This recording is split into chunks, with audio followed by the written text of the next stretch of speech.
A big thank you to the Sanford St. Martin Trust for this incredible award. I know I'm following in the footsteps of many incredible people that have been recipients of this award, so I feel blessed and honoured to have this award.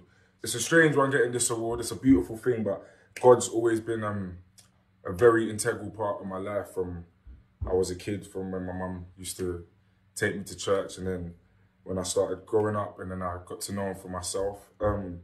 And I've always said every award I've ever collected, from this award to whatever award, whatever achievement I've ever had, I've always been vocal about the fact that it's not possible without God. Like, God is the literal foundation. He's everything. He's the reason I'm here today. He's the reason why I'm able to have a career.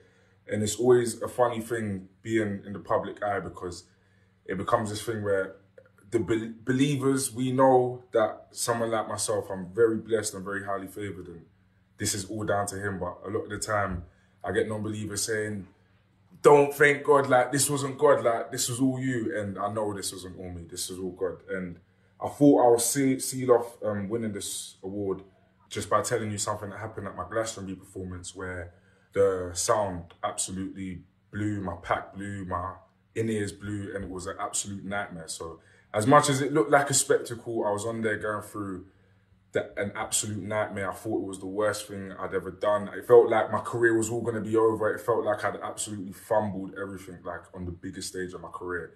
And it turns out at that very moment, my mum wasn't watching me at Glastonbury. My mum said she couldn't watch Glastonbury because her pastor had a vision that basically that my Glastonbury performance was going to go wrong. So my mum was at church that whole time during my Glastonbury performance when I was going through an absolute nightmare on stage, and she was praying for me, and she was speaking in tongues, and my mum's a prayer warrior. So that, I think that's just a beautiful way to round it off and show that even in my darkest times, God's been there and elevated me. So thank you guys. This is beautiful. Thank you.